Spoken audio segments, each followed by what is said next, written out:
Hi ನಮಸ್ತೆ. ಮೊನ್ನೆ ನಿಮ್ಗೆ ಹೇಳಿದ್ದಲ್ಲ ಏನಪ್ಪ ಅಂತಂದ್ರೆ ಚಾಲುಕ್ಯೋತ್ಸವ ಮಾರ್ಚ್ 1, 2, 3 ಆಗತ್ತೆ ಅಂತ ಹೇಳಿದ್ದೆ. ಆ್ಯಕ್ಚುಲಿ ಅದು ಪೋಸ್ಟ್ಪೆಂಡ್ ಆಗೈತೆ. ಸಾರಿ, ಕ್ಷಮಿಸ್ರಿ. ಯಾಕಪ್ಪ ಅಂತಂದ್ರೆ ನಾನು ಅಡ್ವಾನ್ಸ್ ನಿಮ್ಗೆ ಡೇಟು ಹೇಳಿಬಿಟ್ಟಿದ್ದೆ ಆಗತ್ತಂತ 1, 2, 3 ಮಾರ್ಚ್. ಸಾರಿ, ಯಾಕಪ್ಪ ಅಂತಂದ್ರೆ ಒಂದು ಕಾರ್ಯಕ್ರಮ ಆಗ್ಬೇಕಂದ್ರೆ ಹಮ್ಮನೆ ಸಲೀಸಾಗಿರೋಂಗಿಲ್ಲ.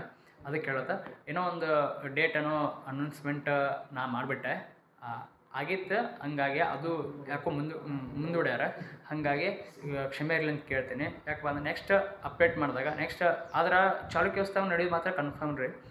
ಏನು ಚಾನ್ಸೇ ಇಲ್ಲ, ಮಿಸ್ ಇಲ್ಲ, ಪಕ್ಕ ನಡೀತೈತೆ. ಆದ್ರೆ ಸ್ವಲ್ಪ ಲೇಟ್ ಆಗ್ಬೋದು ಅಷ್ಟೇ, ನಡೀತೈತೆ. ಅದೇನು ಟೆನ್ಷನ್ ತೊಗೋಬೇಡ್ರಿ. ಅದಕ್ಕೆ ಕೇಳೋದು ನೆಕ್ಸ್ಟ್ ಅಪ್ಡೇಟ್ ಮಾಡ್ತೀನಂತ. ಯಾವಾಗ ಡೇಟ್ ನಡೀತಿತ್ತು ಯಾವಾಗಿಲ್ಲ ಅಂತ ನಾನು ನಿಂಗೆ ಅಪ್ಡೇಟ್ ಮಾಡ್ತೀನಂತ. ಯಾವಾಗಪ್ಪ ಅಂತಂದ್ರೆ ಡೇಟ್ ಅನೌನ್ಸ್ಮೆಂಟ್ ಆದ ತಕ್ಷಣ ಮತ್ತು ಅದು ಯಾರ್ಯಾರು ಬರ್ತಾರಂತೂ ಕೂಡ ಹೇಳ್ತೀನಿ ಅಂತ ಹೇಳಿದ್ದೆ ನಾನು ನಿಮ್ಗೆ.